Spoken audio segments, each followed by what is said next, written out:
Hi, this is Jay Norris, author of Mastering the Currency Market and host of Live Market Exercise at Clovernest.com. Welcome to the report. Before we get into it, we need to point out that trading futures and Forex is a risky endeavor and not suitable for all investors. The charts we're looking at are real-time market snapshots and may not be replicated going forward. First market we're going to cover is the Australian US dollar. Aussie USD, you backed down a little bit today. You didn't do a whole lot of technical damage, but I tell you what is somewhat concerning now, and that you've really had a gangbuster rally in so many of these commodities. And the metals have just been on a tear, the grains, the energies, the softs, across the board, big moves in commodities. And the Aussie really hasn't really kept up. I think long term this is a good. It's a value play. The Aussie, you still have that big yield. That big yield's not going anywhere. But a little disappointing that you haven't been able to break out. You can see you actually closed below the central pivot today. It looks like you're going to trade towards the bottom of this wedge that we're in. So overall, I think players are a little bit disappointed in this guy. I don't see long-term players exiting their investments. And, I look at it. If I like this market above par, I'll love it.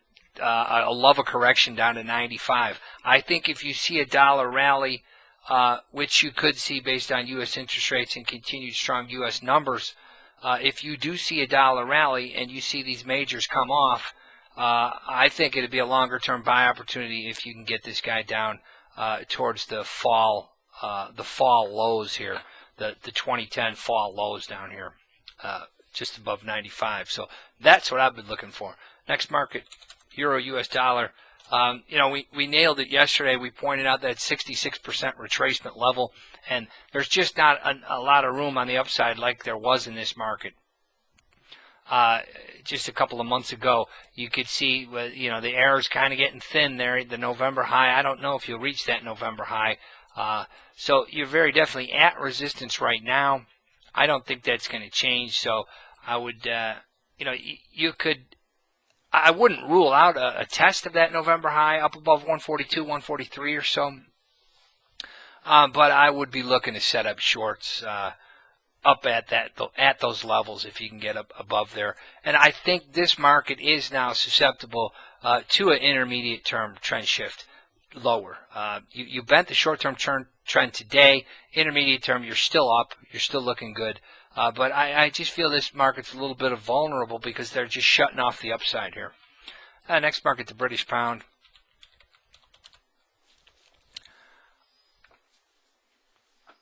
I guess if I'm going to say potential intermediate term trend shift for the pound, we could think similar for the euro. I don't know if you'll have that big of a correction in the euro, but I think time-wise, you're running out of time here now.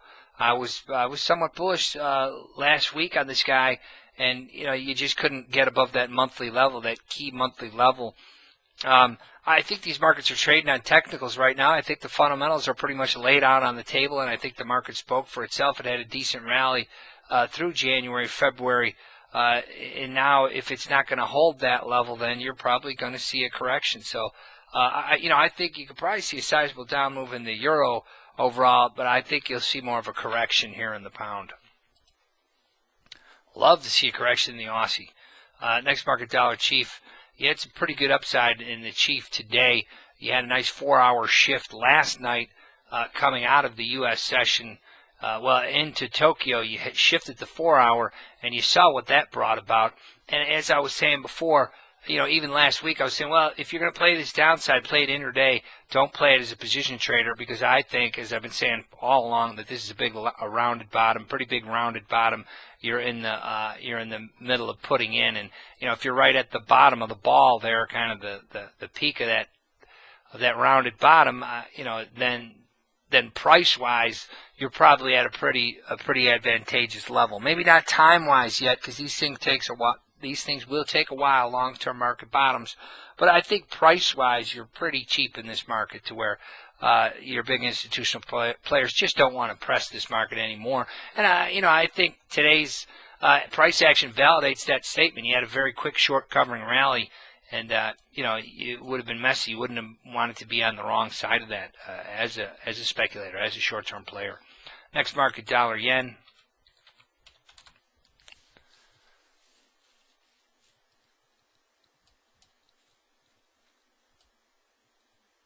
Our good friend, the dollar yen, you had a little bit of upside today. It's looking favorable. Again, keep an eye on this very sly pattern of lower highs. Here's a lower high, excuse me, higher low. Here's a higher low to the Nov low. Here's a higher low in Feb to the Jan low. Here's a higher low now in the new March month to the previous Feb low. So very subtle pattern there. So here's another one where you're in a pretty big wedge now.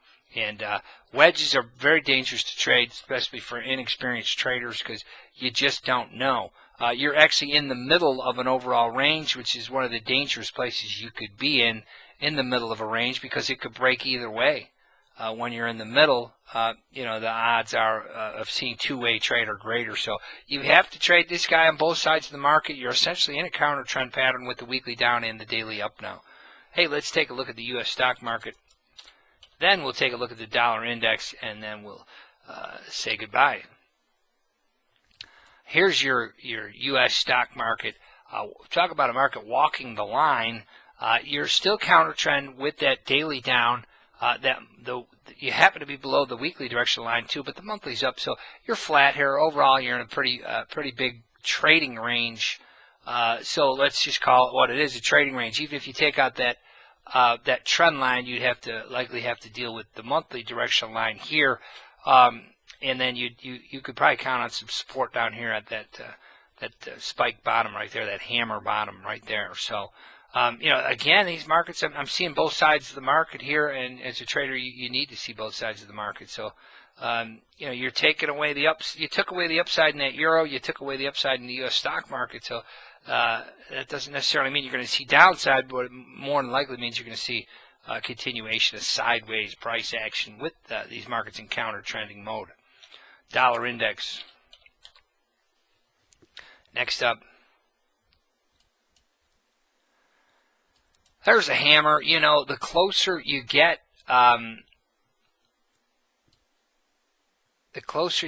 to the monthly low, the monthly directional line, which is also the November low, the harder it's going to be to press this guy.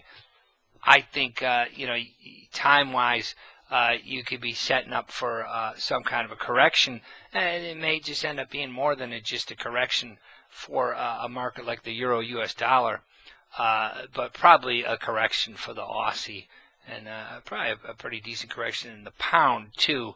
Now, I'm not buying into this new bull market. However, this is a lower high, a higher low to the November low. So, you know, you could mount a pretty good sized rally out of here.